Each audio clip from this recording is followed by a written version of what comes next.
Portugal e Marrocos perante a história e a política europeia Portugal e Marrocos perante a história e a política europeia por Carlos Testa Capitão de Mar e Guerra Lisboa Tipografia Universal, Imprensa da Casa Real, 110, Rua do Daério ou de Notícias 116.888 Advertência não é nova a ideia, ou talvez chamerra, que constitui o objeto de estas linhas. Quem agora as apresenta, ainda há poucos anos as emitiu por incidente, ao considerar uma questão de política internacional que então se ventilava. A repetição do que então se consignou, explica-se pela obediência aos mesmos ditames de um sentimento íntimo, talvez ilusório, mas que para ser plausível ou desculpável, tem agora por si certa ordem de factos e a perspectiva de phases políticas e combinações diplomáticas, que tornam talvez oportuna a sua apreciação. Tal é o motivo e o fim que pode justificar a repetição de estas considerações. Lisboa, janeiro de 1888. E dos grandes continentes que compõem o denominado Velho Mundo, é a África aquele que ainda em grande parte mal devassado, se tornou modernamente objeto de uma especial atenção das potências europeias.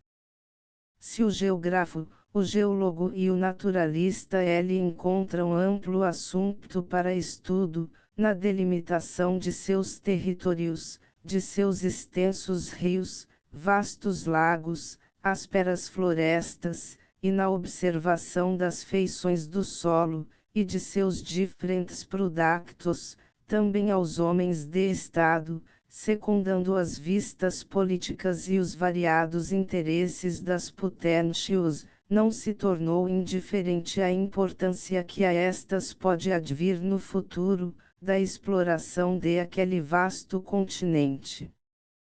No decurso dos acontecimentos de que o mundo é o grande teatro, e a humanidade o hectare, difícil coisa seria o pretender subordinar tais acontecimentos a uma regra invariável, de modo a sujeitar seus efeitos a causas precisas.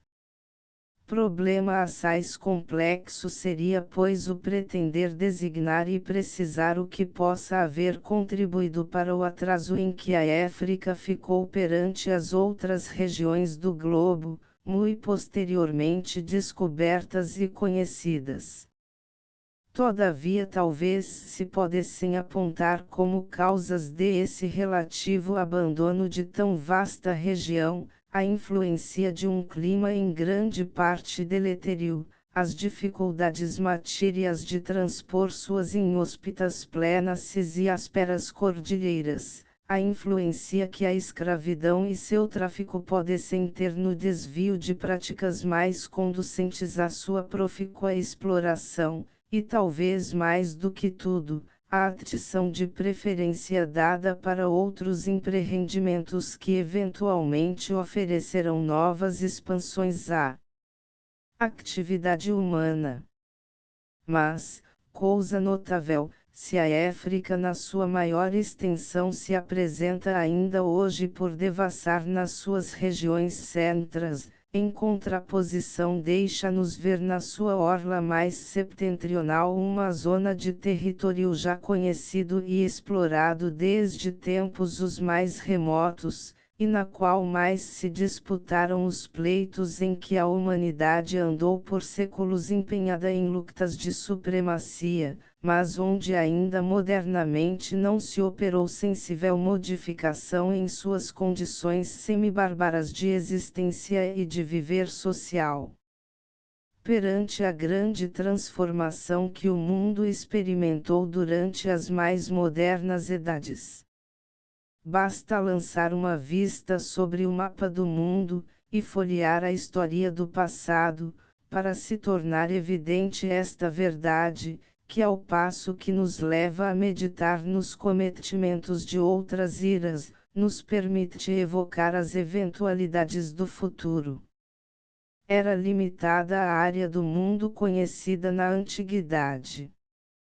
Abrangia ela na velha Europa o grande tracto desde as regiões boreais até ao Atlântico, na Ásia as vastidões que desde a Síria vão até a Índia transgangética para o Oriente, e até a Arábia pelo Ocidente, e na África o vetusto Egito, esse ancião dos povos, sede de uma das mais antigas civilizações que a história recorda, testemunhada pelas ingentes pirâmides e colossais esfinges que por longo tempo causaram a desesperação dos arqueólogos. Seguindo a orla septentrional deste continente, a Líbia, onde os fenícios levaram suas colônias à fundação de Cartago, deixa-nos ver a vetustidade daquela parte do globo que já para o grande poeta do Lácio fornecia inspirações tiradas de factos coevos de Dido e dos Êxoles de Troia. Depois a Nilmídia até a Mauritânia, banhadas em seus litorais pelo Mar Internum ou Mediterrâneo, até findar nas colunas de Hércules. A história, portanto, durante milhares de anos, desde os tempos heroicos da Grécia, desde as nacionalidades mais remotas, egípcias, chaldeias e assírias, deixa-nos ver as emigrações dos primeiros povos, a vida das gerações que se sucedem, as navegações dos fenícios, a grandeza de Cartago, a vastidão do poderio romano, as invasões dos bárbaros, a destruição daquele império colossal, a formação de novas nacionalidades, as invasões dos sarracenos da Ásia sobre os vândalos da África, e depois dele sobre a Europa, e mais tarde as cruzadas seguindo de Ocidente sobre o Oriente.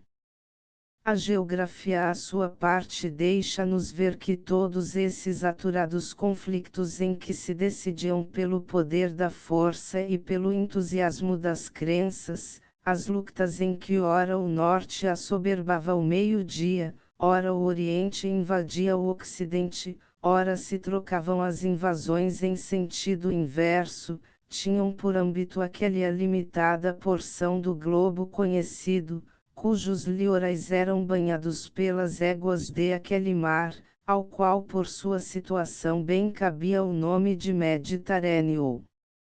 Mas, se a obra dos séculos, mudando a face do mundo moderno, deixava que parte do antigo permanecesse queissai nas suas condições primitivas, ou queissai esquecido dos obreiros da civilização, a sua parte a história da humanidade, revelando as variadas tendências de suas diferentes épocas e sociedades, também nos deixa ver exemplos de nações às quais parece que a providência cometeu uma ou outra missão a cumprir, em virtude de caracteres peculiares de sua existência e condições geográficas.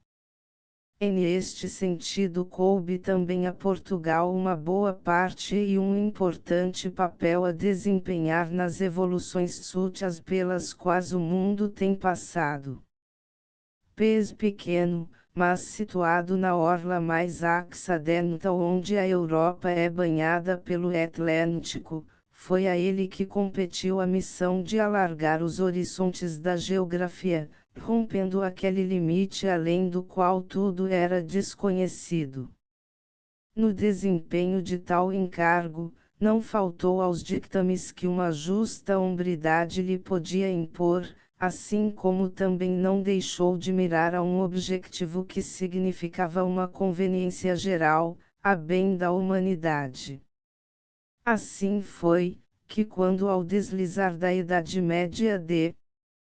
João e conduziu suas hostes à conquista de Ceuta, levando a guerra à África, obedecia ainda àquele impulso que vinha dictado pelo antagonismo de crenças e ressentimento de armas. não estava ainda de todo extinto aquele espírito religioso, que quando levado até ao fanatismo, formara o ideal do heroísmo cavalheiroso das cruzadas. A guerra aos inimigos da cruz como prosseguimento das conquistas operadas sobre o crescente, e que fora o princípio em que se baseara a monarquia fundada em Ourique, estava apenas diferida mas não finda. A guerra levada à África era pois o prosseguimento da conquista sobre terras de mouros, tão justificada de além, como o fora nos algarvas de a queimar. Era a continuação da pugna, já uma vez encetada, e depois adiada mas ainda não terminada, contra os inimigos da fé.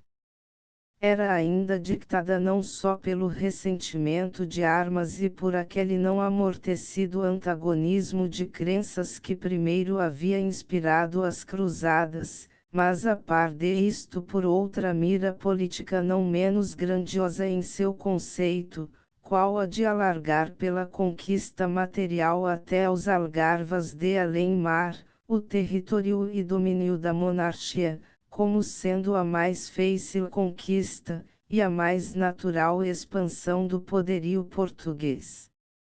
Esse pensamento de dilatar na África tal conquista como território de Portugal e não como feitoria colonial, quando prosseguido e mantido, poderia ter dado lugar a uma fase política de grande alcance futuro, e que haveria formado de Portugal um grande Estado europeu africano. Mas, aventurando-se a outros empreendimentos, deixou de seguir um plano que teria sido útil para si, abalançando-se a outro que de futuro haveria de ser mais útil à humanidade. Assim foi que outros enlevos, outras ambições, outros cálculos de interesse, antecipando-se àquele primitivo móvel moral, o vieram impelir ao empenho de procurar novas regiões, transpondo o mar, alargando os limitados domínios em que a geografia se achava contida. Ceuta, o primeiro baluarte da Mauritânia, foi o posto avançado para assegurar o ponto de partida e franquear o caminho, que aquele ínclito príncipe filho de D. João I, o imortal infante de Henrique, preparava aos que largando de Segras haviam de explorar as costas desconhecidas, desde o ocidente, e a seguir para o sul, no continente africano. A obra a empreender era tal, que em ela devia predominar ora o valor do soldado, ora a coragem do marinheiro. A consciência da justiça que autorizava a guerra, ligava-se também à perspectiva de resultados grandiosos para a ciência, bem como de um alcance mais subido, desde que redundavam em vantagem da humanidade. Em esta árdua mas gloriosa tarefa, se ao cabo tormentoso, vencido por Bartolomeu Dias, se seguiu o caminho do Oriente ser aberto pelo Gama, se à escola de Segras se deveu o que era o resultado do arrojo e denodo dos nautas, também é certo que a escola de Ceuta, Tanger, Arzila e Azama, que deu em resultado a conquista do litoral africano, foi a que preparou e alimentou aquele valor guerreiro, que durante quase um século tanto contribuiu para ilustrar, por seus feitos no Oriente, o nome português. Em toda esta obra grandiosa, Portugal, procedendo em harmonia com o espírito da época, soube desempenhar-se nobremente da missão que lhe competiu. Adquiriu para si uma glória imorredoura, e alcançou uma época de prosperidade, que havia de ser efêmera, mas também preparou os elementos de uma das maiores revoluções que na ordem social, econômica e política o mundo viu. Foi talvez mais longe do que lhe poderia ser moralmente exigido, ou do que o seu exclusivo interesse lhe aconselhava. O Oriente absorveu suas atrições e seus recursos, e por isso a África, ficando revelada em suas costas e no seu limite austral, deixou pelo adiante de ser o objeto de mais aturados empenhos, esforços e vistas políticas. Segunda ao final do século XV deixa ver um conjunto de acontecimentos tão importantes e tão extraordinários, quão vastos e transcendentes foram os seus resultados. A geografia viu alargados seus horizontes. Novos continentes, novos mares e arquipélagos se revelaram, e ainda antes que um século decorresse, já o mundo conhecido dobrava em extensão, o que por tantos séculos constituirá o teatro dos feitos humanos. A passagem do Cabo da Boa Esperança, e a nova derrota aberta para os mares do Oriente, logo depois o descobrimento da América e em seguida o percurso que Magalhães empreendeu para circundar o globo, foram os grandes feitos que por seu vasto alcance, vinham dar nova face ao estado político e social da humanidade. Os portugueses, tendo em devida conta as consequências de tais feitos, tiraram de aí todo o partido não só científico, mas também comercial e político. Elas não se limitaram a descobrir e a conquistar, prestaram também valiosos serviços à ciência, descrevendo novos mares, seus litorais e suas ilhas, tirando a geografia do caos em que se encontrava, visto que ela se limitava a descrever porções de terras e mares, mas sem nexo e sem medição, e de modo que se substituía por suposições, o que a ignorância ocultava quanto às regiões desconhecidas. Pelo lado comercial, Afonso de Albuquerque, conquistando Goa para sede de administração e de centro governativo de todo o Indostão, apossando-se de Malaca como empório do comércio das Malacas, feira universal da Áurea Chersoneso, e expugnando Hormuz, chave do Golfo Pérsico, fundava o domínio português no Oriente, fechando as antigas comunicações por onde de antes se efetuava todo o tráfico, que tomando pelo Mar Vermelho ou pelo Vale do Eufrates vinha aportar ao Mediterrâneo ou para depois se concentrar em Veneza, até então rainha do Adriático e empório europeu de todo aquele vasto comércio. Aquela diagonal imensa que no mapa do Oriente, abrangendo Goa, Hormuz e Malaca, fora traçada pela espada de aquele grande Dínio e conquistada pelo seu valor, representava a realização do programa a que ele se propusera, formando um conjunto que política, militar e comercialmente abrangia todas aquelas remotas regiões onde nasce o sol, e que assim, por obra de seus feitos justificava ao monarca português o acrescentar aos títulos que já tinha de rei de Portugal e algarvas de Aquém e de além-mar na África, os de senhor da conquista, navegação e comércio da Etiópia, Arábia, Pérsia e Índia, não como um ornamento vão da sua coroa mas como sendo uma realidade. Fechadas as antigas comunicações entre a Índia e a Europa pelo Mar Vermelho e Golfo Pérsico, passou aquele comércio a não ter outro trajeto senão pelo Cabo da Boa Esperança. A nova derrota marítima veio, pois, estabelecer um desvio da antiga rotina. Assim Lisboa em comunicação direta com Goa, ou antes Portugal com a Índia, constituíam como duas partes de um império cuja ligação era o oceano.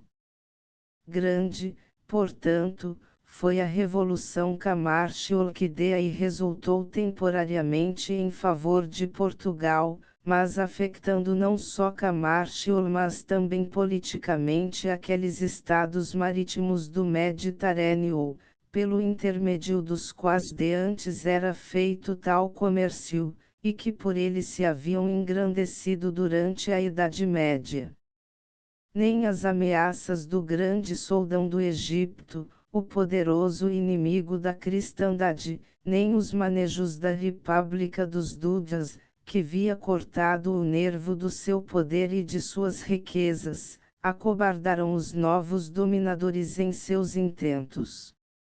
O monopólio do comércio e o exclusivo de navegação ficou em poder dos portugueses, que teóricos e práticos no mar, valentes na guerra e audazes nos seus empreendimentos, sem olhar ao número ou qualidade dos inimigos a combater, assim com suas frotas navegavam nos golfos da Arábia e Pérsia, para cortar outro trânsito que não fosse a derrota do Cabo, por onde tudo vinha a Lisboa, tornada assim o grande e único empório do Oriente, para dele se espalhar pelos portos da Europa, tanto do Oceano como do Mediterrâneo. Tal foi o sistema, que a política e o espírito da época dictava, e que as outras nações toleravam, com aquela indiferença que lhes podia resultar, onde só viam não um prejuízo próprio, mas apenas uma alteração no ponto de abastecimento, e isto a troco de vantagens de uma ordem geral, desde que procedendo desta forma, Portugal tomava a si o encargo de desviar no Oriente a atenção do poder sarraceno, já altivo e ameaçador contra a Europa. E de isto dá valioso testemunho Rainal na sua História Filosófica das Índias, quando assevera que se não fora o descobrimento feito por Vasco da Gama e a ação dos portugueses no Oriente, ter-se-ia de novo apagado e talvez para sempre o facho da liberdade na Europa, pois que isto seria inevitável se os ferozes vencedores do Egito não fossem contidos pelas expedições de Aquiles. Pode pois dizer-se que Portugal trabalhava para si, mas também lhe dava a pró da humanidade, cujo interesse mais do que o seu próprio era atendido em tais procedimentos, desde que, desviando sua atenção e seus esforços para outras empresas, largava por esperanças remotas e vantagens efêmeras, os aumentos que mais perduravelmente lhe asseguraria a conquista da fronteira África-Tingitana, fértil e vizinha, e tantas vezes já regada com o sangue dos expugnadores de seus baluartes. O Oriente era o sonho dourado e a mira coeça e exclusiva de todas as especulações a que a sua exploração lucrativa havia conduzido os ânimos. A África ficava como que abandonada a meio caminho, à semelhança do que acontece com o viandante, que em demanda de aventuras busca longínquo tesouro, fascinado pelo qual, esquece outros valiosos atrativos com que topara no caminho. Mas um domínio, uma prosperidade que se baseava no exclusivo da navegação e no monopólio Camargo, não podia ser perdurável. Havia uma desproporção muito grande entre os recursos da metrópole e a imensidade de aquele desenvolvimento de possessões longínquas. Nem se pode atribuir a declinação de esse poderio ao decaimento de aquele valor que ilustrara tanto o nome português. Ainda quando esse fosse de igual tempera ao dos Albuquerques, Almedas, Castros, Ataides e Mascarenhas, ele por si só não bastaria para manter pelo futuro um predomínio, fundado em princípios de direito, que até então se toleravam, mas que o progresso da humanidade havia de banir mais cedo ou mais tarde, por isso que significava a negação do grande princípio da liberdade dos mares. Um século não era decorrido desde que o Oriente vira monopolizado o seu comércio e dominados os seus mares, quando a monarquia de Portugal, após o desastre de Alcácer-Quibir, onde perdeu seu rei e seu exército, passava ao regime do rei castelhano, sob o qual logo depois perderia a sua melhor força naval, no desbarato da grande armada mal denominada Invencível.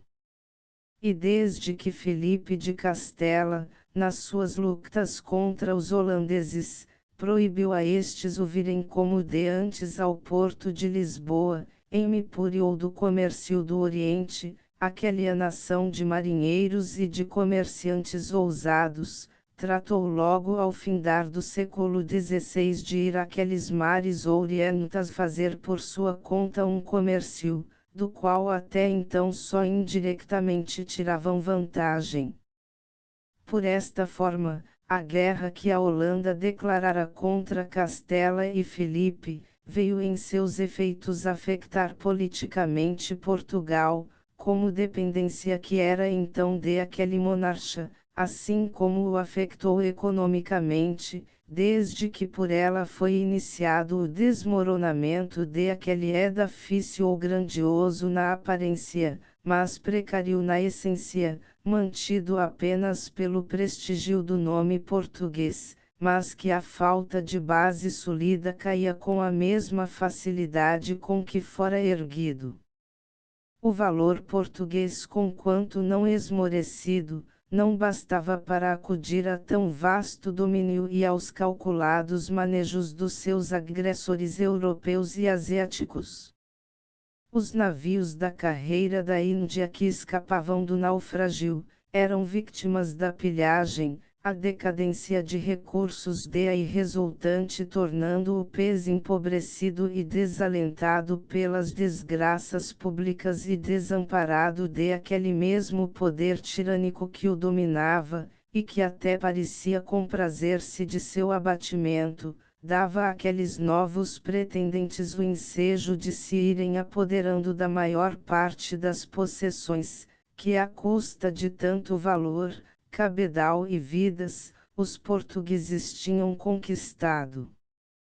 Era este o estado de coisas que ao despontar o século XVII este herdava do seu predecessor.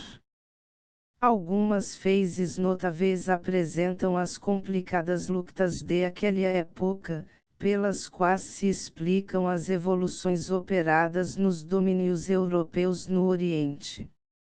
A Revolução de 1640, pela qual Portugal proclamou a sua emancipação da Espanha, deu lugar à guerra com esta potência, que já a tinha também empenhada com a Holanda. Perante o adversário comum, Portugal e Holanda concluíram no ano seguinte uma convenção estipulando uma ação combinada de recíproco auxílio na Europa. Mas os holandeses interessados em essa ação na Europa, prosseguiam no Oriente e na América a conquistar as possessões portuguesas, e assim se apossaram do Cabo da Boa Esperança e Ceilão, e parte do Brasil. Pelo Tratado de Münster de 1648 entre Holanda e Espanha, esta reconheceu a independência de aquela, cedendo-lhe não só as conquistas já feitas nas possessões portuguesas, ao tempo que estas eram dependentes da monarquia espanhola, mas dando-lhe além disso o direito sobre as que de novo fossem adquirindo na Índia e Brasil. Por outra parte, a paz celebrada entre a França e Espanha em 1659 pelo Tratado dos Pirineus, deixou esta última potência livre e desembaraçada de inimigos para ativar a guerra contra Portugal. Em este tratado o rei de França obrigava-se a não dar ao reino de Portugal auxílio ou socorro de espécie alguma, público ou secreto, direta ou indiretamente em homens, armas, navios, vívaras ou dinheiro. Abandonado Portugal aos seus únicos esforços, sucumbiria perante o poder de Espanha. Foi então que se negociou o Tratado de Aliança e Casamento com a Inglaterra em 1661, cedendo-lhe Bombaim e Tanger, e recebendo auxílio de tropas e navios. Nesse mesmo ano negociava Portugal a paz com a Holanda, estatuindo que as possessões de parte a parte ficassem ao actual possuidor na época da publicação do tratado. Os holandeses demoraram tal publicação, para no intervalo efetuarem novas conquistas, e ainda nos 2 anos seguintes se apoderaram de Cranganor, Kenane e Cochin. Deste procedimento resultou que só em 1669 se concluiu a paz definitiva entre Portugal e Holanda, confirmando a esta a posse de todas as conquistas, menos Cochin e Kenane, quando Portugal desse 3 milhões de florinos. Foi deste modo que as possessões que Portugal adquirira por obra do seu valor, foram tomadas pelos holandeses que mais pelo diante as haviam de perder a favor de outra potência. Efectivamente, os ciúmes e rivalidades entre as nações marítimas que de novo disputavam a primazia comercial, deu causa ao sistema de recíproca exclusão. Assim foi que o Acto de Navegação de Cromwell, estatuindo restrições em favor da navegação inglesa, originou a guerra que a Inglaterra moveu à Holanda. Foi no decurso desta, que a Inglaterra tomou aos holandeses, as possessões que haviam sido portuguesas.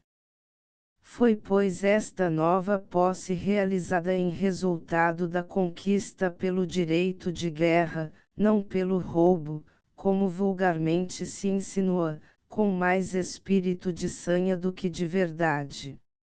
Na guerra que os holandeses sustentaram com tanto empenho para se apossar do que fora obra portuguesa, é digno de ser notado, que a luta foi travada não só materialmente pelas armas, mas também moralmente pelo meio da argumentação e controvérsias dos publicistas. A questão entre liberdade ou restrição, entre força ou direito, deixou de ter por únicos árbitros a violência e as armas.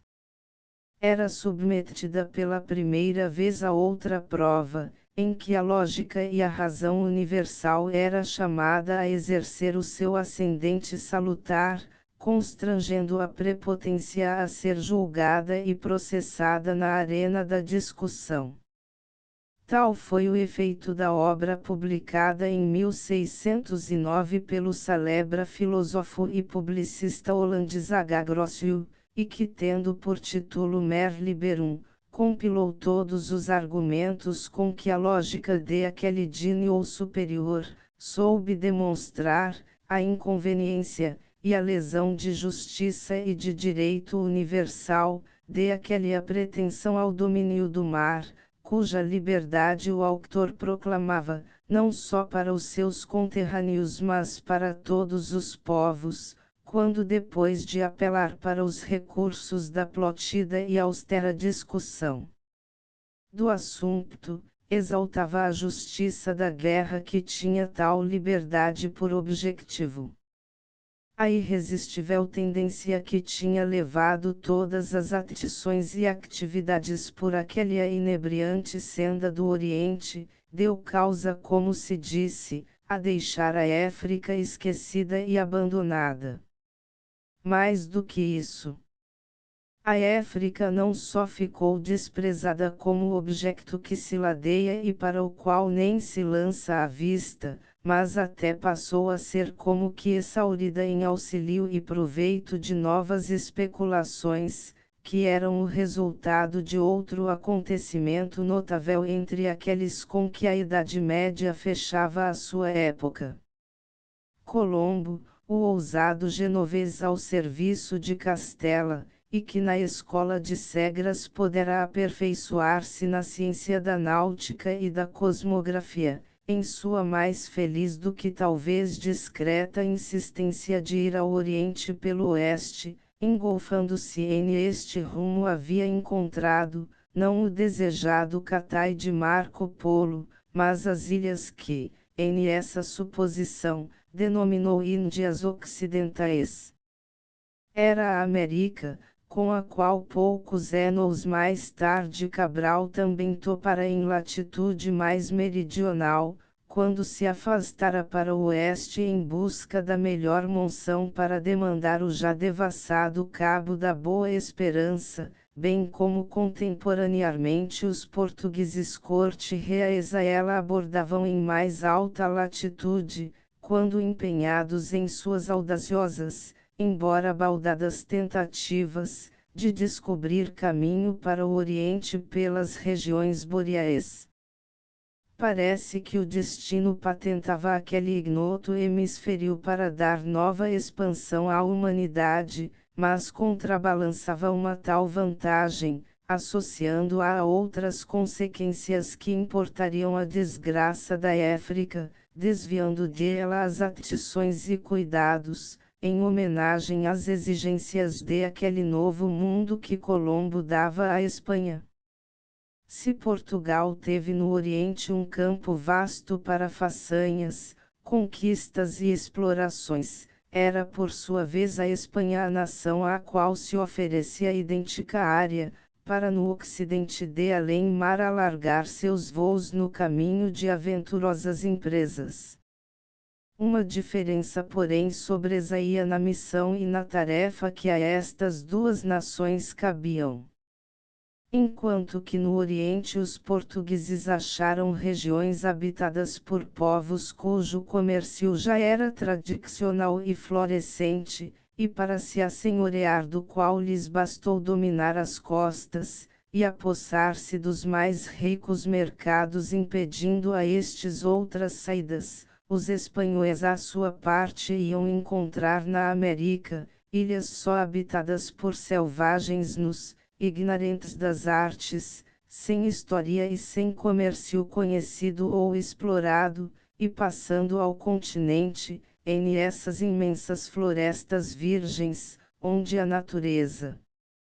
ostentava sua magnificência em uma vegetação luxuosa, opulenta e variada. Só mais tarde é que as minas de ouro e prata do Putaci e de Zacatecas poderão oferecer uma fonte de riqueza para atrair a atenção da metrópole, pois as extorsões nos desgraçados índios, e a pilhagem dos templos de Cusco e do México, serviam mais para locupletarem os invasores, do que de proveito ao governo do país em cujo nome se apresentavam. Mas uma raça inerte, fraca e enervada, não podia fornecer a estes novos ocupantes os meios de explorar vantajosamente as riquezas a extrair do seio da terra. As violências que sofreram os indígenas, as crueldades neles exercidas dizimavam a população trabalhadora. Para sanar este mal recorreu-se a outro meio aparentemente mais plausível, mas não menos desumano, e tão depravado, qual foi a importação dos negros de África, tráfico este para o qual, a torpe especulação mercantil queria achar pretextos que o justificassem, mas onde o engodo do ganho fazia calar a voz da consciência dos especuladores de este mercadejo de corpos oprimidos pelo trabalho e sofrimento, e de almas embrutecidas pela servidão, mercadejo infame no qual, ao ganho realizado pelo trabalho do negro, se acrescia o ganho realizado sobre o próprio negro como coisa ou artigo de mercancia, e objeto de regulamento. Tal foi a origem do tráfico de escravos, que desfalcando a África de seus braços em vez de os convergir em seu proveito, afastou dele a atenção da Europa, para tudo quanto não fosse sacrificial às especulações egoístas e inhumanas de que a América era causa e objetivo. Esta origem ignóbil de fortunas adquiridas à custa de misérias e aviltamento da espécie humana, ainda tomou outra feição não menos abominável, desde que com ela se especulou, reduzindo-a a um monopólio aficionado desudicado a contratadores, que também punham a preço a distribuição de esta mercadoria de carne humana, com que a África contribuía como adubo, do qual se fazia depender a prosperidade das colônias do Novo Mundo. É certo, todavia, que muitas vezes a grandeza do mal marca a hora da reação tendente a coibir-o. Assim, as importantes lutas internacionais do fim do último século e começo do actual, em que se debatiam grandes questões de supremacia marítima e comercial, influíram para que variasse a política até então seguida por várias nações com relação às colônias. Erguiam-se vozes autorizadas nas regiões da diplomacia, lançando estigmas sobre o tráfico dos negros, essa nódoa indelével na moderna história das nações.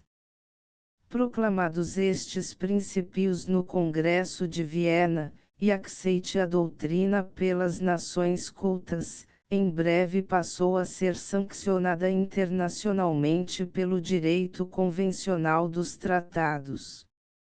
O tráfico deixou de existir como regra estabelecida e tolerada, limitando-se a dar a mostra de si apenas como exceção furtiva e condenável. Mas, o último passo para se chegar à sua completa extinção, está nas leis mais modernas, que abolindo a condição de escravo e o estado servil, consignaram o que o direito natural prescreve, isto é, a liberdade do homem, sem atender a cor, condição ou lugar.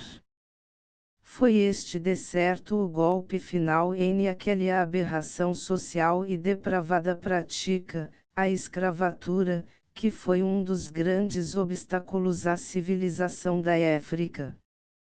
Mas também em esta parte justiça deve ser feita a Portugal, que apesar da imerecida reputação de ter sido um dos maiores fautores de aquele tráfico reprovado, foi todavia o que menos tardou em aceitar todas as medidas e pactos que à restrição do mesmo se propunham. Terceira, menos de 4 séculos encerram um período, cujo começo se assinala pelo descobrimento da América e determinação da orla marítima até aos limites austrais da África, mas cujo termo nos deixa ver em nossos dias as vastas regiões centrais de esta velha parte do mundo, em condições que pouco se avantajam àquela, em que as deixaram os que primeiro lhes demarcaram os contornos, enquanto que na América vemos um novo continente explorado e colonizado em todo o litoral e interior da sua vasta extensão nos dois hemisférios. As transições pelas quais passou esta grande parte do mundo, segundo a tendência e índole das nacionalidades que a se vincularam sua exploração e posse, por longo tempo a amoldaram às feições que tais elementos e sistema da colonização lhe imprimirão. Mas as grandes lutas de predomínio e de interesses em que a Europa andou empenhada desde o último quartel do século passado e durante o primeiro do actual, dando lugar a vicissitudes e modificações na política e na economia de várias potências, foram causas que prepararam a emancipação de todos aqueles domínios. Na América Setentrional, a formação de um grande estado marítimo e comercial actuou nas relações internacionais, desde que deu força aos princípios favoráveis à bandeira cobrir mercadoria, e a garantir os direitos dos neutros. A independência política sucessivamente proclamada e firmada de norte a sul das Américas, constituindo novos e robustos estados com todos os elementos de uma civilização adiantada, e com todas as vantagens de um solo fertilíssimo em produtos de ampla procura, teve em resultado acabar com todas as restrições e exclusões, para dar lugar a um comércio extensíssimo, sempre crescendo em importância e atividade, com prodigioso desenvolvimento da navegação, e contribuindo não só para o aumento das relações com as antigas metrópoles, mas também com os grandes mercados e centros de consumo, tornando cada vez mais firmes e garantidos, pela solidariedade de interesses resultantes, os princípios de direito marítimo, e de economia social, em vantagem de todos os povos. Assim foi que o tráfico do Brasil de antes restringido todo a convergir em Lisboa, logo depois da independência de aquele estado cedeu o lugar à concorrência, pela abertura dos portos às nações consumidoras de seus produtos de tão geral procura e consumo, em vantagem não só própria, mas da antiga metrópole.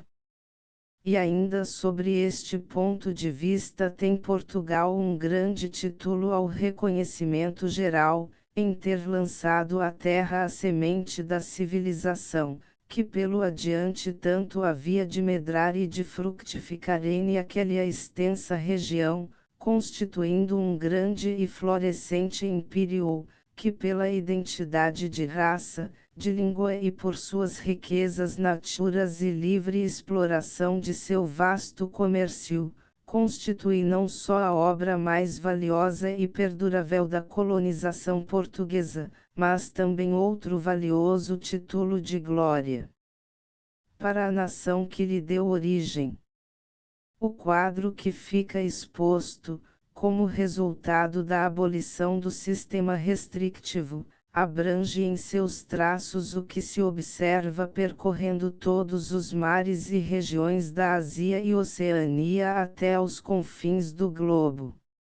Hoje em toda a América, bem como nas costas e portos das Índias, da Península Malaia, dos Impérios Birman, China e do Japão, e até da Austrália e Nova Zelândia, e ainda em volta até ao Pacífico, se encontram não só empórios comerciais mas também pontos de escala de uma navegação prodigiosa, entretida por numerosos e esplêndidos navios, onde a arquitetura naval, a ciência do engenheiro, e a indústria do ferro, nos deixam ver maravilhas da arte, em tipos de magnificência, solidez e segurança.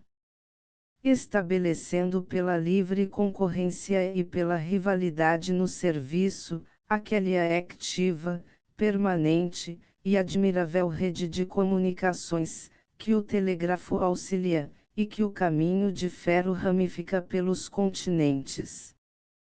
Vai-se hoje aos antípodas, e se faz o circungiro do globo, com a mesma rapidez, e com maior segurança e conforto do que há apenas meio século se ia de um ponto a outro da Europa.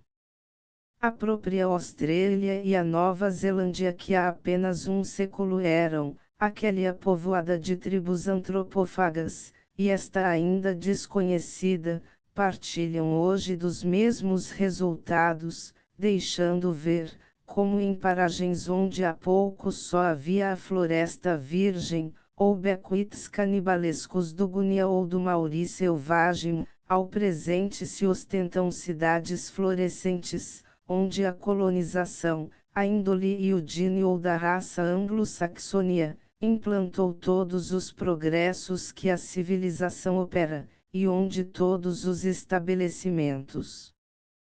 e recursos que o comércio reclama e a indústria anima, rivalizam com os que se encontram nas mais opulentas cidades europeias.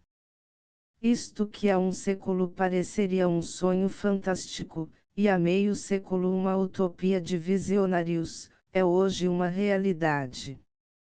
Mas, o que deste quadro se depreende, é, que se há apenas menos de 4 séculos que a geografia viu alargar seus horizontes, se novos hemisférios, novas regiões, novos mares e arquipélagos se revelaram, se o mundo até então conhecido dobrava em extensão, e se hoje o mapa do globo assim desdobrado nos deixa ver uma transformação cabal no sentido não só geográfico mas também político e comercial, é certo também que o início de tão grandiosa obra partiu de Portugal, desde que pondo pé em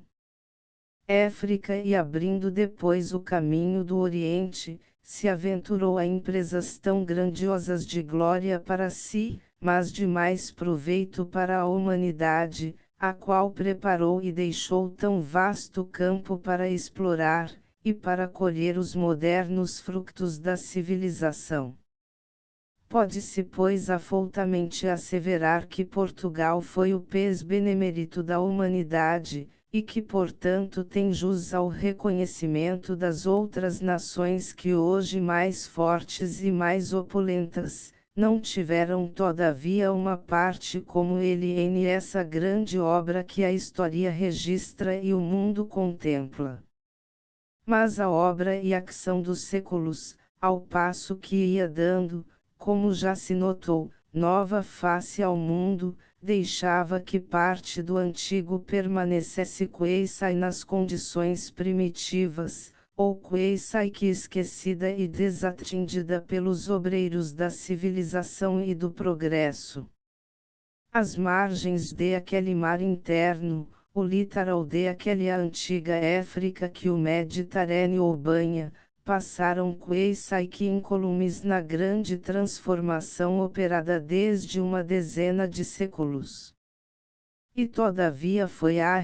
em essa zona do globo terráqueo, que mais se disputaram os pleitos em que a humanidade andou por tanto tempo empenhada.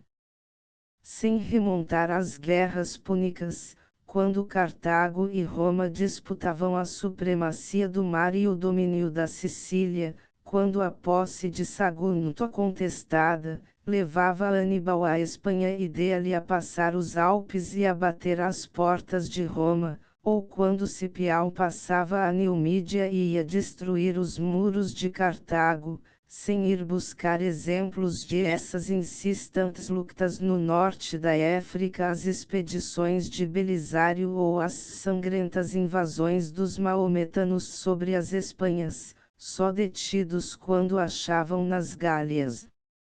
a barreira que lhes opunham as hostes de Carlos Martel, sem ir tão longe enfim, basta partirmos de épocas mais recentes, para ver como aquelas antigas regiões ao septentrião do Saara, constituíram o objeto e o alvo de renhidas lutas, e de aturados esforços, em que se acharam empenhadas as nações do velho continente.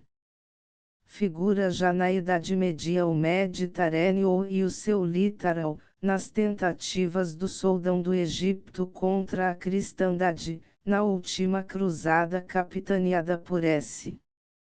Luís, o nono de França, e já no século XVI na expedição do imperador Carlos V contra Tunis, sendo auxiliado em essa empresa por Portugal, um de cujos galeões foi o que com seu talhamar de aço cortou a grossa cadeia que fechava o porto de Galita.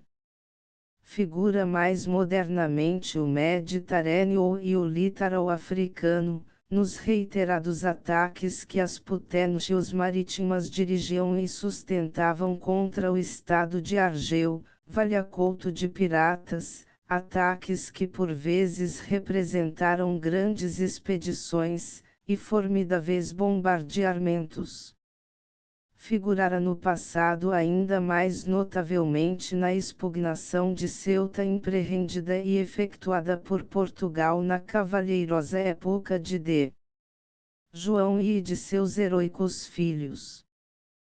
Foi este o ponto de partida, o signal de execução, o toque de avançar, que teve por complemento aquela grandiosa obra que dotou o mundo com o dobro da sua superfície conhecida. Segras, de onde surgiram as primeiras expedições de navegadores, e Ceuta, onde provaram seu esforço os denodados guerreiros, que iam com suas lanças abrir as portas do mundo desconhecido, são dois pontos ligados por uma ideia. Essa ideia é a base onde assenta aquela prodigiosa epopeia que já foi uma realidade, ideia que já teve um período de desempenho, e que sofreu interrupção. Essa ideia é também a que pode alimentar nas suas variadas concepções e consequências, as aspirações que constituem o belo ideal, com que o futuro nos poderia sorrir. E por quê? Enquanto que pelas regiões transatlânticas ou sul-equatoriais, onde há e 4 séculos tudo era ignoto, já o progresso da humanidade implantou suas leis e suas práticas, ainda às portas da velha Europa em frente das nações civilizadas do antigo continente, adjacente a esse mar que banha seus litorais e aquela orla septentrional da África, contemplavam-se há pouco, e ainda hoje em parte se contemplam estados, cuja condição política e social, cujas leis e cujo fanatismo fatalista, formam a antítese mais completa, entre a civilização e a barbarie.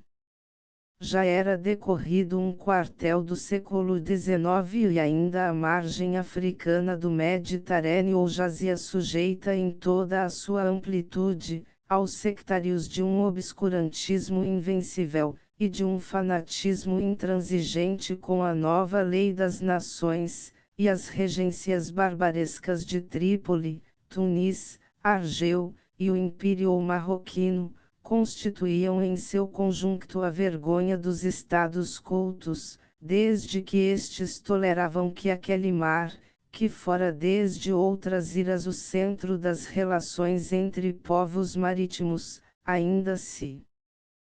conservasse como sendo o campo de depredações sistemáticas, área da mais autorizada ou tolerada pirateria, flagelo da navegação pacífica, e objeto constante de fadigosa lide para a vigilância e para a ação repressiva das potências marítimas e fronteiras de a queimar.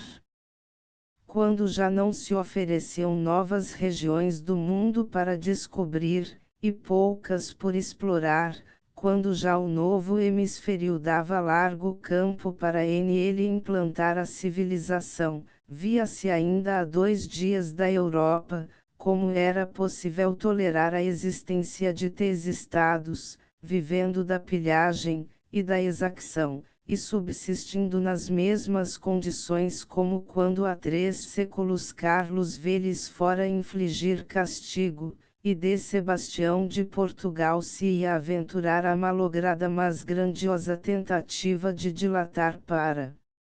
além-mar, a conquista só interrompida ou adiada, dos algarbes de a queimar.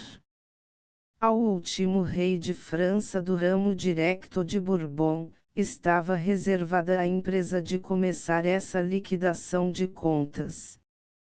O Argel submetido à França por conquista, foi o primeiro passo na realização da obra de limpar o Mediterrâneo ou de aqueles faltores do latrocínio barbaresco. Tunis, a herdeira geográfica da antiga Cartago, está hoje com a aparência de seguir a mesma sorte que Argel, ou de a imitar nas consequências. Trípoli será depois, ou o pomo de discórdia entre as nações do Mediterrâneo ou que se disputam ele a supremacia de sua influência, ou será quinhão que venha servir de compensação para a Itália, já que a França se antecipou sobre Tunis. O que se passa em aquele mar, Em tudo leva a aparência de que as nações marítimas cujas éguas por ele são banhadas, veem o seu futuro prestígio dependente de ele terem domínio ou influência, como nos tempos de Roma e Cartago. Mas também se deixa perceber que a influência da ação política europeia, de onde quer que ela venha, ou quaisquer que sejam os interesses que ele a chamem, é o meio conducente a modificar a feição moral e a estagnação material de que tem sido causa o impassível fanatismo maometano. Como o último dos estados em que o domínio da raça agarena ainda se perpetua, resta Marrocos, esse império da Mauritânia Tingitana, que deu aos sarracenos ingresso na península, e que mais tarde foi deles o refúgio, quando ao baquear do Califado de Cordova e do Reino de Granada elas foram de todo expulsos da Europa para as plagas de além-mar, e onde ainda assim por mais de uma vez Portugal conseguiu pôr pé, e dar sequência à conquista sobre seu solo. E conquista era esta, para a qual o mar não era o último limite, mas só fora motivo para lhe retardar o prosseguimento. Quarta, em vista das lições da história, e das evoluções da política, ninguém pode hoje duvidar, que um império nas condições de Marrocos, esteja destinado a ter contados os dias que hão de conduzi-o a um desmoronamento. Ele rege uma administração a mais despótica e brutal, as leis são a vontade do sultão, as finanças são as extorsões tributárias e o absurdo fiscal, a justiça é o bastão dos algozes, movido ao capricho dos pachás e dos caides, o estado moral é a ignorância a mais rude, de mão dada com o fanatismo mais intransigente. Em toda a extensão do seu fecundo solo, não existe aberta nenhuma e única estrada rodada, nenhuma posta, nenhuma obra de arte. Inútil é falar em telégrafo ou locomotiva. Pressões externas e contínuas agitações internas, umas provindas de esforços dos estranhos, e outras devidas à intermitente anarquia, e às periódicas correrias das tribos cabailas, perpetuam a desordem, a instabilidade dos fracos elementos de vida social, e promovem as fomes, a miséria e as epidemias. Da vida ou morte de um sultão despótico, se faz dependente a existência ou a dissolução de tão bárbaro estado. É assim que aquele império, que olha para a Europa pelo horizonte dos dois mares, Mediterrâneo e Atlântico, pelo seu estado político, social e econômico, justifica plenamente as previsões de que com seu sistema de governo vexatório e repugnante às leis da humanidade, ele vive somente pela apátia das nações civilizadas, porém a gangrena que o devora pouco a pouco, é tão alarmante que ameaça exterminá-lo. Todos quantos conhecem das coisas íntimas do Império Marroquino, consideram como um axioma aquela previsão fatal, que para os menos conhecedores do seu estado, pareceria uma mera opinião pessimista. Em essa previsão de uma tal eventualidade, disputam ele a porfia as nações do Mediterrâneo, a manutenção de uma influência e prestígio, para que lhes possa melhor aproveitar quando chegar a hora do dies magna. A Espanha fronteira, senhora de Melilla e de Ceuta, ainda não há muitos anos fez ele ensaio da sua pujança militar, ostentando em uma guerra a força do seu poder, e revelando as vistas da sua política previdente. A França, senhora de Argel, e confinante nas suas fronteiras, interessa-se como tal em manter aquela preponderância que sempre resulta, quando os agravos recebidos nos conflitos de má vizinhança, são liquidados por um processo como em Isle ou Mogador, quando seus canhões, em terra ou no mar, impuseram aquele respeito que leva à submissão. A Inglaterra, que no Mediterrâneo possui domínios tais como Gibraltar guardando-lhe a porta, Malta e Chipre como postos avançados, tem N essas outras tantas gares do seu caminho aquático, seguros os vínculos que lhe garantem a influência no Egito. Não carece de dominar em Marrocos quem abandonou Tanger, mas a grande potência do mar, não pode descurar-se de que a influência de outras não seja ele contrabalançada pela sua própria. A Alemanha, potência continental, mas a vida e solicita em não descurar sua ostentação, também tornou ele saliente a sua nova vitalidade, correspondendo com uma representação diplomática permanente, a embaixada que recebeu em sua corte. A Itália, embora com a mira em Trípoli, também não se descura de dar-lhe a mostra da sua solicitude como nação do Mediterrâneo. E é assim que todas as potências europeias, ou como ciosas do seu prestígio, ou por vigiar seus interesses presentes ou futuros, mantêm suas legações permanentes, estabelecidas na cidade marítima de Tanger, que assente graciosa e alvejante nas faldas septentrionais da Cordilheira do Atlas, banhadas pelas éguas do estreito, parece ser como a guarita onde estão postadas as vedetas europeias, que a porfia entre si combinam a vigilância, ou até certo ponto disputam a tutela sobre aquela região. De onde a Mourama ainda é permitido contemplar de longe as costas da Europa, povoadas de espaço em espaço pelas torres em ruínas, que recordam as épocas em que o crescente dominava onde hoje se ergue a cruz. Quem da Bahia que dá ingresso à cidade mourisca, estender um olhar por sobre o alvejante montão de casas que pelas encostas vão apinhadas desde a porta do mar ao alto do castelo El Casbah, verá flutuar em vários pontos, sobre edifícios mais salientes, as bandeiras das diferentes nações que ele mantém seus representantes, tornando assim Tanger, cidade diante da qual se unem os dois mares, como sendo o látego político das relações diplomáticas entre a Europa e o Império de Marrocos.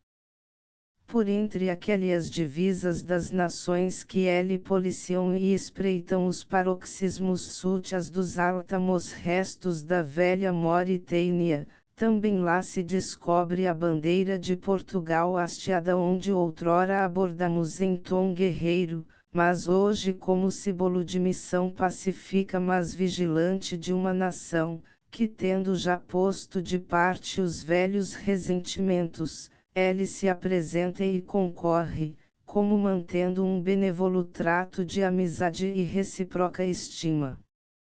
Onde há tradições históricas de tão subido valor como as que recordam as proezas do imortal infante de Henrique e a heroica abnegação do santo infante de Fernando, aquele emblema é como um incentivo para que a nação que tem tão glorioso passado, não descure quaisquer elementos conducentes a manter ele seu renome a par de outras que menos fizeram pelo passado, mas que mais ambicionam no presente.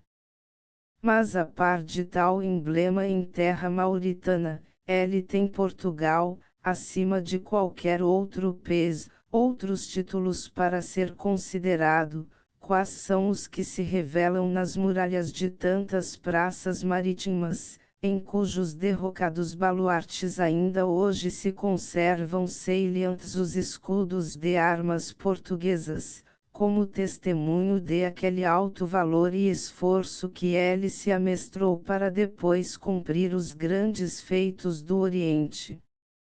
Para além de Ceuta e Tanger, ao poente dos Partel e a 2 dias das costas de Portugal, lá o estão assim atestando, Arzila, Alcácer e Azama, todas sobre o fronteiro atlântico, até Mazagão tão desastradamente votada ao abandono em 1763 pelo despótico governo do Marques de Pombal, quando de preferência desviava suas vistas para as calônias do Brasil, a troco de tão errôneo abandono de aquela última relíquia da conquista na Mauritânia, e padrão de que até ele se dilatara o território de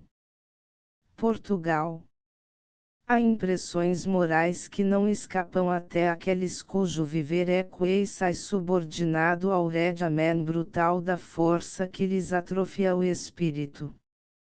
Conhecem os mouros marroquinos que se nós fomos os primeiros em ir em outras épocas combatê-los no seu ninho africano, a isso fomos com títulos mais legítimos e mais justificados do que outros que mais pelo adiante e até em nossos dias os têm ido molestar, às vezes mais por pretextos de prepotência frívola, do que por justo desagravo de ofensas. Os velhos ressentimentos e antagonismos extinguiram-se de há muito, cedendo o lugar às relações pacíficas. Já no século passado, reinando de José I, a embaixada que em 1773 foi enviada a Marrocos assentar pazes, recebeu ele demonstrações de deferência e honrarias, que a outras nações não eram concedidas. Mantidas essas relações durante o seguinte reinado de D. Maria I, ainda elas se perpetuaram regendo el rei D. João VI a ponto que, querendo a corte de Viena pôr termo às desavenças que entre ela e o Império Marroquino se suscitaram, recorreu aquele ao governo português, como medianeiro para as compor amigavelmente. As relações pacíficas e o trato comercial entre Portugal e Marrocos nunca mais foram alterados. Não será pois a Portugal que convenha ou pertença ou rompê-las prepotentemente. Mas o que não deve esquecer, nem perder-se de vista, é a ideia, de que quando o destino de aquele Estado tiver de obedecer a outras influências que hajam de promover o seu desmembramento, existe um conjunto de circunstâncias políticas que constituem outras tantas disposições aproveitáveis, para que sem ser a causa direta de essa versão, não seja indiferente aos seus resultados. Quem já foi adiante de outros e não quis ficar atrás deles, deve pelo menos ir para a época das conquistas, tomando por pretexto e único antagonismo de crenças ou o ressentimento de armas, é já passada. Hoje estão em campo na política outras lutas de interesses e de preponderância. Vai decorrido o tempo em que a guerra se considerava mais um fim do que um meio.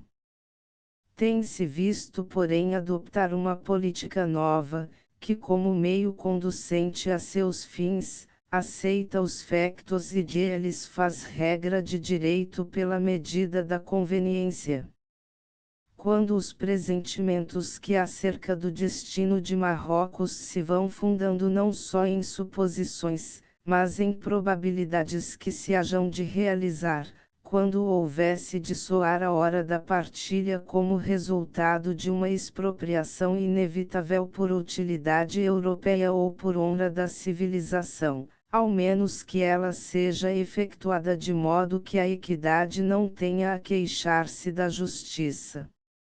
E Portugal, sob o ponto de vista histórico, geográfico e político, deveria e poderia preparar-se para estar no caso de aspirar à competência a que seus títulos possam dar-lhe direito. A história o ensina, a geografia o indica, a boa política o aconselha. A história, porque foi Portugal quem ele primeiro pôs pé e assentou domínio, como alargamento de território, e como um serviço então prestado à humanidade pelos resultados que daí advieram. Desde Ceuta até Mogador, estão os padrões que assim atestam. A geografia o indica, porque as colunas de Hércules, onde o Mediterrâneo termina e o Atlântico começa, marcam e dividem o limite até onde as nações fronteiras de Aquém-Mar teriam razões para disputar preferência e competência. A política o aconselha, não só porque a geografia o indica, mas também por isso que, se as questões de supremacia entre as nações do Mediterrâneo pudessem dar a estas competência para promover um desenlace que trouxesse o delenda Mauritânia, como há 20 séculos elas sentenciaram o delenda Cartago, outro elemento de política internacional e de preponderância de nações, não toleraria facilmente que o engrandecimento de alguma de aquelas se estendesse sobre o Atlântico, dando lugar à formação de um vasto domínio que traria a reprodução e os perigos do summum jus, summa injuria. A Inglaterra, que no Mediterrâneo tem seus postos de vigilância, não poderia ver com bons olhos, que a sua preponderância marítima e continental houvesse de ser contrabalançada por uma tal dilatação de império ou que fizesse qualquer nação um potentado, e que assim justificasse seus ciúmes e suas rivalidades. Mas haveria uma versão que as poderia evitar, um desenlace que neutralizaria aquele desequilíbrio, uma partilha que não encontraria tais perigos. Essa versão seria, a que restituísse a Portugal o que já fora seu por conquista de armas sobre inimigos, mas que em estas condições seria restituição pelo pacífico assentimento de amigos, e como justa retribuição de passados feitos. As antigas colunas de Hércules seriam a moderna delimitação, não já do mare internum, mas sim da parte que caberia às duas nações da península fronteira, Espanha e Portugal, aquela sobre o Mediterrâneo, esta sobre o Atlântico. Quando entre as especulações da política europeia se torne um ponto assentado e decidido a partilha da presa, não pode ser disputado a Portugal o direito eventual a ter em ela quinhão. Habilitar, pois, Portugal à eventualidade de reaver o que já lhe pertenceu, e que por direito de preferência melhor lhe deve ser restituído, é o belo ideal que se afigura como sendo o caminho para o levar a uma posição digna, desassombrada e considerada na comunidade europeia, e tal seria aquela versão mediante a qual, sem desperdício de forças em aventurosas e longínquas expedições que revelam uma sobreposse de domínio com espírito exclusivista, e que muitas vezes significam esforços improfícuos, complicações em política externa, e até prejuízo não compensado em cabedal e vidas, e somente para disputar polmos de terra em regiões inóspitas e safaras, melhor ensejo lhe desse para aproveitar tais forças e vontades, convergindo-as para mais perto e melhor caminho, e onde a posse e domínio seriam mais proveitosas em todo o sentido material e moral. E poderá Portugal acertar no caminho a que o levariam aspirações tais como as que constituem o ideal acima indicado. É este, como se viu, um ponto muito vago para exame, uma ideia de onde podem germinar mais amplos concebimentos, um cálculo político que pode subordinar-se a muitas probabilidades e eventualidades. Pode mesmo ser um sonho, mais do que isso, um delírio de visionário. Mas assim como Keldarun de la Barca diz em seus versos sublimes, la vida é esse sueño, também há sonhos que sem serem delírios, podem ser justas aspirações de quem tem vida, e desde que é lícito conceber estas, também não é vedado o manifestá-las.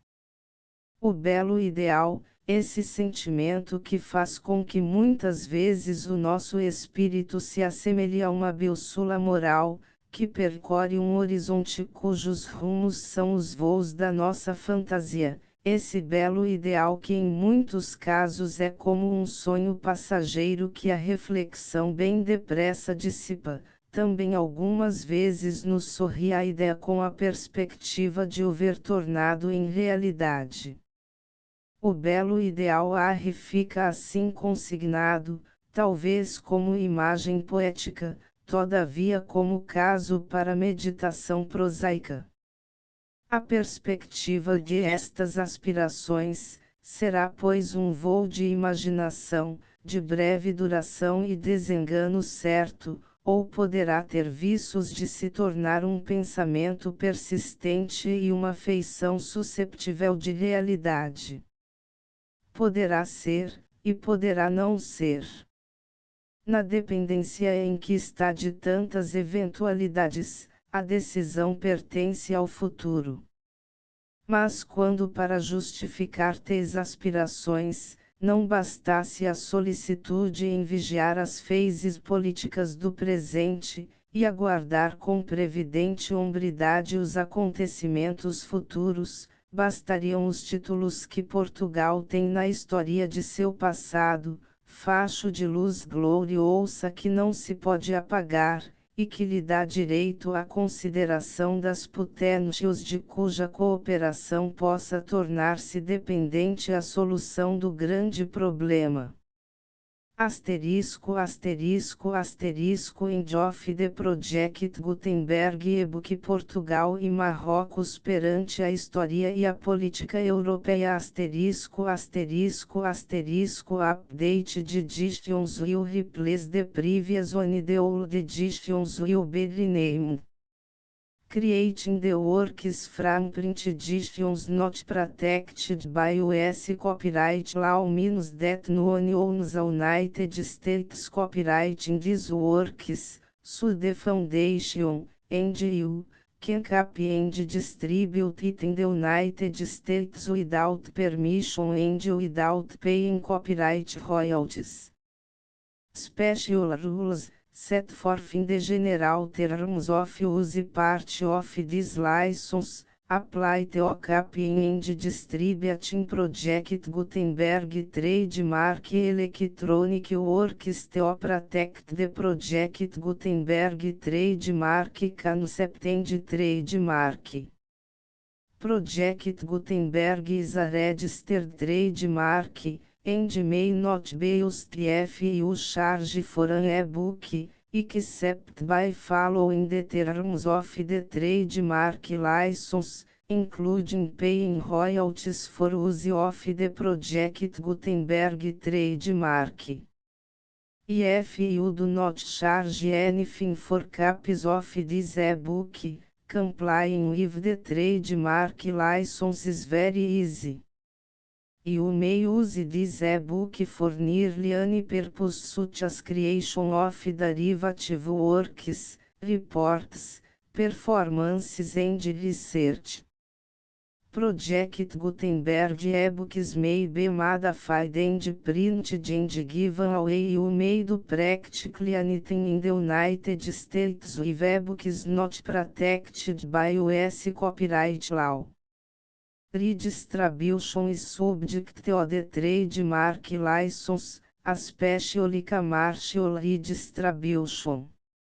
Start, Full license the full project Gutenberg license please read this before you distribute or use this work to protect the project Gutenberg trademark mission of promoting the free distribution of electronic works, by use or distributing this work, or any other work associated in any way with the phrase project Gutenberg. You agree to comply with all the terms of the full project Gutenberg trademark license available with this file or online at www.gutenberg.org/license.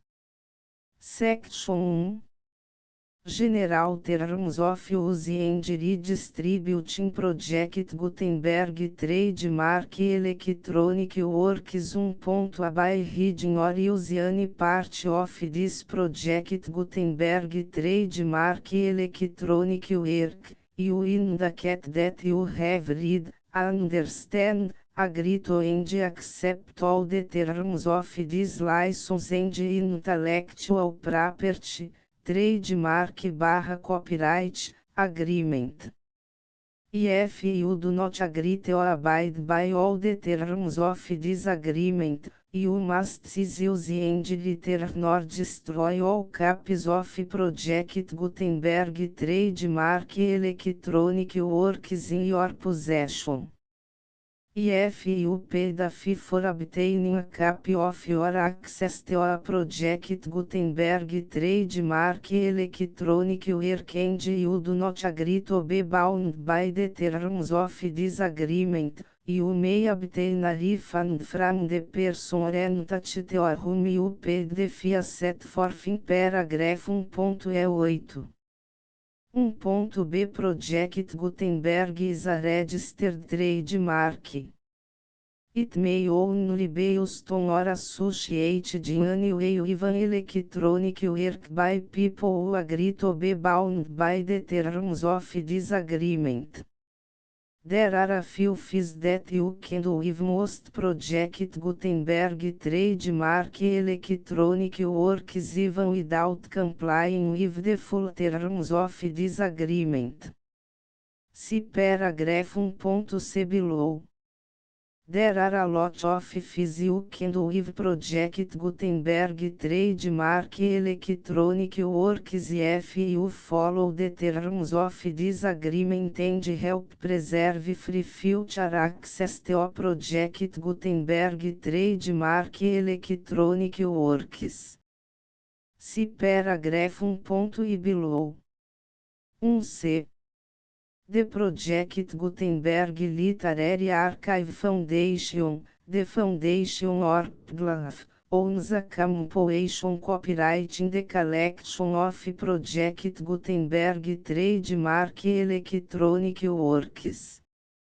Nearly all the individual works in the collection are in the public domain in the United States.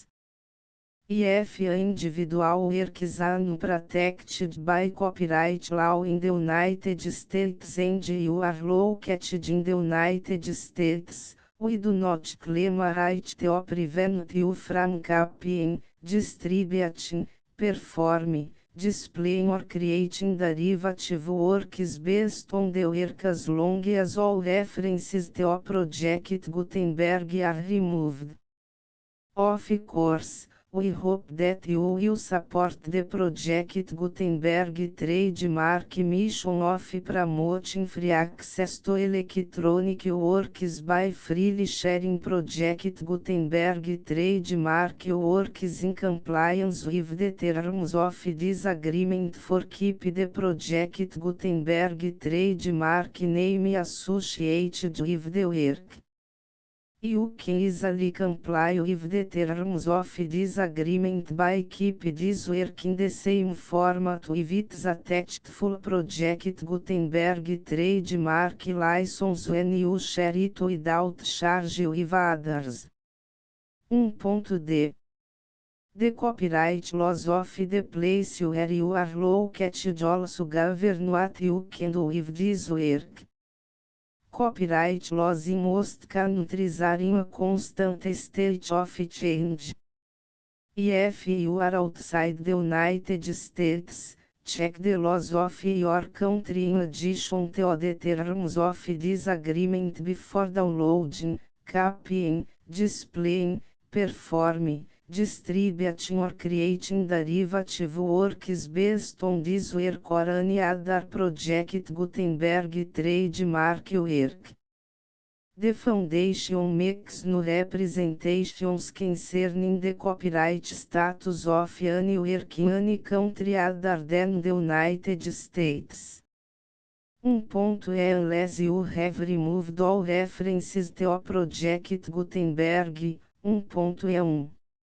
The following sentence, with active links to, or other immediate access to, the full project Gutenberg trademark license must appear permanently whenever any copy of a project Gutenberg trademark work, anywhere on which the phrase project Gutenberg appears, or with which the phrase project Gutenberg is associated, is accessed, displayed, performed, viewed, copied or distributed. This e-book is for the use of anyone anywhere in the United States and most other parts of the world at no cost and with almost no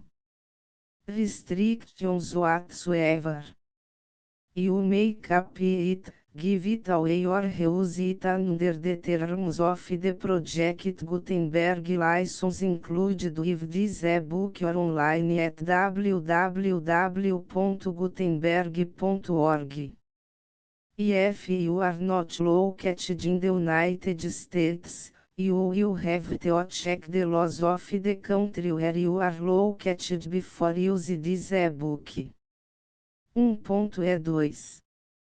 If a individual project Gutenberg trademark electronic works derived from texts not protected by US copyright law, does not contain a notice indicating that it is posted with permission of the copyright holder, the work can be copied and distributed to anyone in the United States without paying any fees or charges. If you are redistributing or providing access to a work with the phrase project Gutenberg associated with or appearing on the work, you must comply either with the requirements of paragraphs 1.1 through 1.7 or obtain permission for the use of the work and the project Gutenberg trademark as set forth in paragraphs 1.8 or 1.9. 1.3. If a individual project Gutenberg trademark electronic works posted with the permission of the copyright holder, your use and distribution must comply with both paragraphs 1.1 through 1.7 and any additional terms imposed by the copyright holder. Additional terms will be linked to the project Gutenberg trademark license for all works posted with the permission of the copyright holder found at the beginning of this work. 1.4. Do not unrecord, touch or remove the full project Gutenberg trademark license terms from this work, or any files containing a part of this work or any other work associated with project Gutenberg trademark. 1.5. Do not copy, display, perform, distribute or redistribute this electronic work, or any part of this electronic work, without permanently displaying the sentence set forth in paragraph 1.1 with active links or immediate access to the full terms of the project Gutenberg trademark license. 1.6. You may convert to and distribute this work in any binary, compressed, marked up, non-proprietary proprietary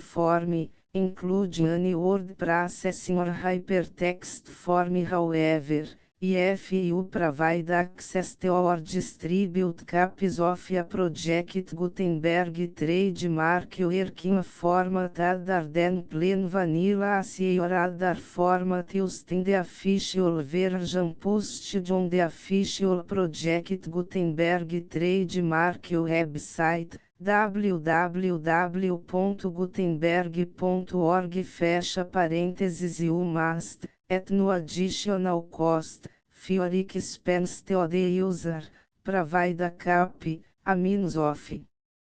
exporting a copy, or a means of obtaining a copy upon request, of the work in its original plain vanilla ASCII or other form. Any alternate format must include the full project Gutenberg trademark license as specified in paragraph 1.E1. 1.E7. Do not charge a fee for access to, viewing, displaying, performing, copying or distributing any project Gutenberg trademark works unless you comply with paragraph 1.E8 or 1.E9. 1.E8. You may charge a reasonable fee for copies of or providing access to or distributing project Gutenberg trademark electronic works provided that, item you pay a royalty fee of 20% of the gross profits you derive from the use of project Gutenberg trademark works calculated use the method you already use to calculate your applicable taxes. The fees owed to the owner of the project Gutenberg trademark, but he has agreed to donate royalties under this paragraph to the project Gutenberg Literary Archive Foundation. Royalty payments must be paid within 60 days following each date on which you prepare, or are legally required to prepare, your periodic tax returns.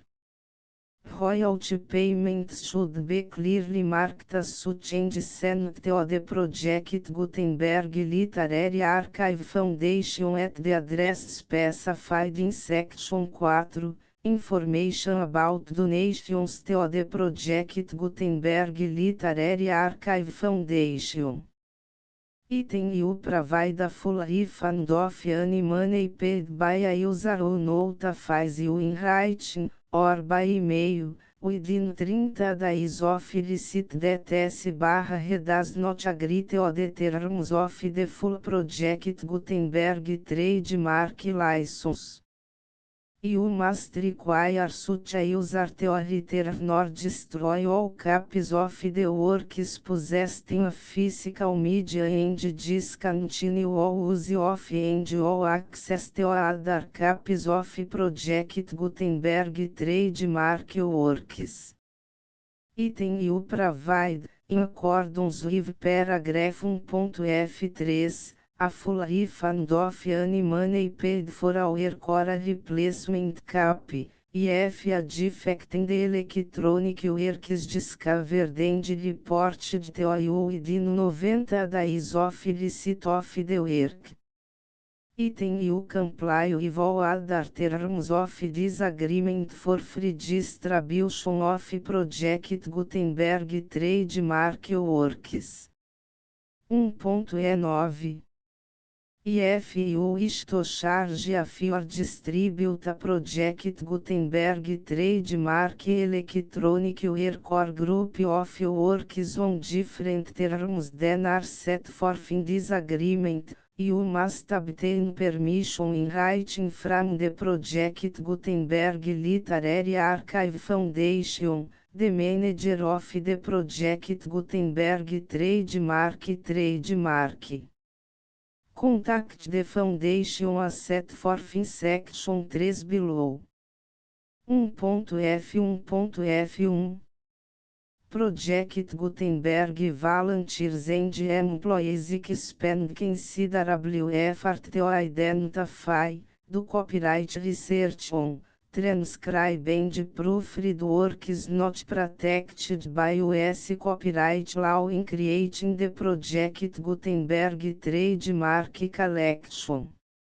Despite these efforts, Project Gutenberg Trademark Electronic Works, and the media on which they may be stored, may contain defects such as, but not limited to, incomplete, inaccurate or corrupt data, transcription errors, a copyright or other intellectual property infringement, a defective or damaged disk or other medium, a computer virus, or computer codes that damage or cannot be read by your equipment. 1.F2 Limited Warranty, Disclaimer of damages, except for the right of replacement or refund described in paragraph 1.F3, the Project Gutenberg Literary Archive Foundation, the owner of the Project Gutenberg trademark, and any other party distributing Project Gutenberg trademark electronic work under this agreement, disclaim all liability to you for damages, costs and expenses, including legal fees. You agree that you have no remedies for negligence, strict liability, breach of warranty or breach of contract except as provided in paragraph 1.F3. You agree that the foundation, the trademark owner, and any distributor under this agreement will not be liable to you for actual, direct, indirect, consequential, punitive or incidental damages even if you give notice of the possibility of such damage. 1.F3 Limited right of replacement or refund, if you discover a defect in this electronic work within 90 days of receive it, you can receive a refund of the money, if any. You paid for it by sending a written explanation to the person you received the work from. If you received the work on a physical medium, you must return the medium with your written explanation. The person or entity that provided you with the defective work may elect to provide a replacement copy in lieu of a refund. If you received the work electronically, the person or entity providing it to you may choose to give you a second opportunity to receive the work electronically in lieu of a refund. If the second copy is also defective, you may demand a refund in writing without further opportunities to fix the problem. 1.F4 Except for the limited right of replacement or refund set forth in paragraph 1.F3, this work is provided to you as is, with no other warranties of any kind, express or implied, including but not limited to warranties of merchantability or fitness for any purpose. 1.F5 Some states do not allow disclaimers of certain implied warranties or the exclusion or limitation of certain types of damages. If any disclaimer or limitation set forth in this agreement violates the law of the state applicable to this agreement, the agreement shall be interpreted to make the maximum disclaimer or limitation permitted by the applicable state law. The invalidity or unenforceability of any provision of this agreement shall not void the remaining provisions. 1.F6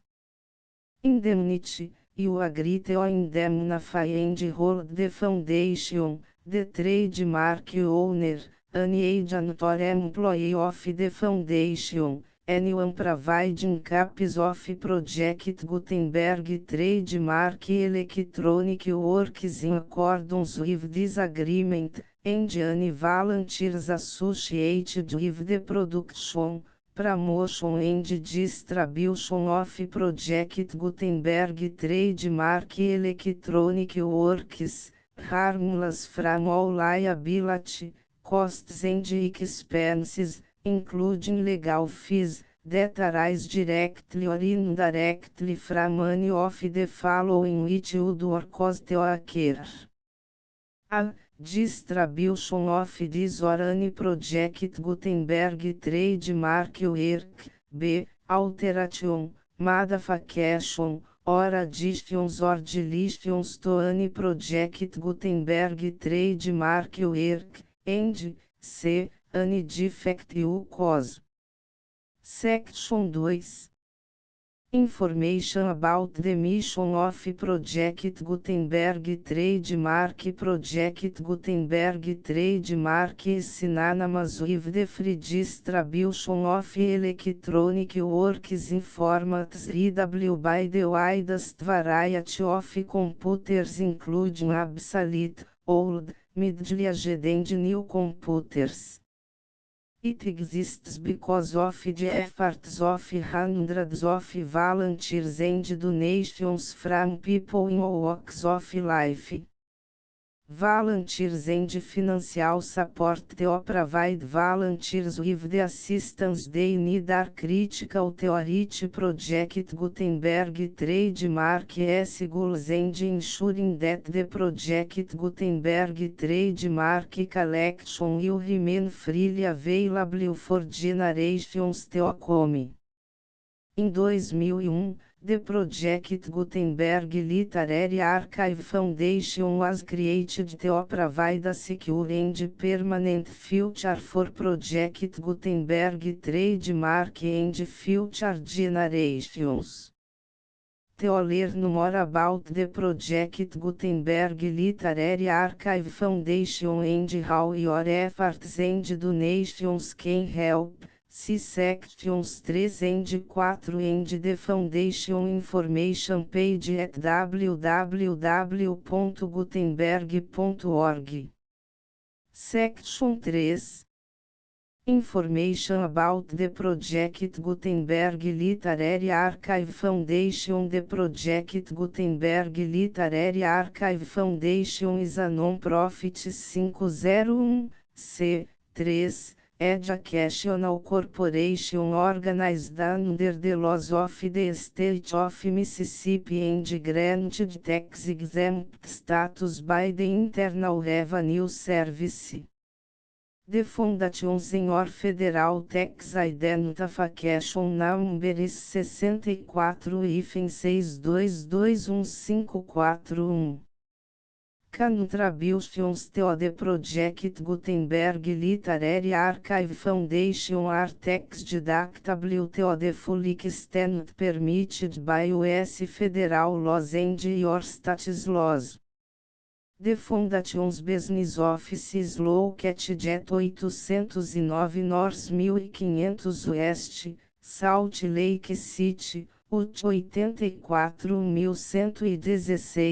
8015961887. E-mail contact links and up-to-date contact information can be found at the Foundation's website and official page at www.gutenberg.org/contact. Section 4. Information about donations to the Project Gutenberg Literary Archive Foundation. Project Gutenberg trademark depends upon and cannot survive without widespread public support and donations to carry out its mission of increasing the number of public domain and licensed works that can be freely distributed in machine-readable form accessible by the widest array of equipment, including outdated equipment. Many small donations, $1 TO cifrão 5,000, are particularly important to maintaining tax exempt status with the IRS. The foundation is committed to complying with the laws regulating charities and charitable donations in all 50 states of the United States. Compliance requirements are not uniform and it takes a considerable effort, much paperwork and manifest to meet and keep up with these requirements. We do not solicit donations in locations where we have not received written confirmation of compliance. To send donations or determine the status of compliance for any particular state, visit www.gutenberg.org/donate. While we cannot and do not solicit contributions from states where we have not met the solicitation requirements, we know of no prohibition against accepting unsolicited donations from donors in such states who approach us with offers to donate. International donations are gratefully accepted, but we cannot make any statements concerning tax treatment of donations received from outside the United States. US laws alone swamp our small staff. Please check the Project Gutenberg web pages for current donation methods and addresses. Donations are accepted in a number of other ways including checks, online payments and credit card donations. To donate, please visit www.gutenberg.org/donate. Section 5. General Information about Project Gutenberg Trademark Electronic Works. Professor Michael S. Hart was the originator of the Project Gutenberg Trademark concept of a library of electronic works that could be freely shared with anyone. For 40 years, reproduced and distributed Project Gutenberg trademark ebooks with only a loose network of volunteer support. Project Gutenberg trademark ebooks are often created from several printed editions, all of which are confirmed as not protected by copyright in the US unless a copyright notice is included. Thus, we do not necessarily keep ebooks in compliance with any particular paper edition. Most people start at our website, which has the main page search facility, www.gutenberg.org. This website includes information about Project Gutenberg trademark, including how to make donations to the Project Gutenberg Literary Archive Foundation, how to help produce our new ebooks, and how to subscribe to our email newsletter to hear about new ebooks.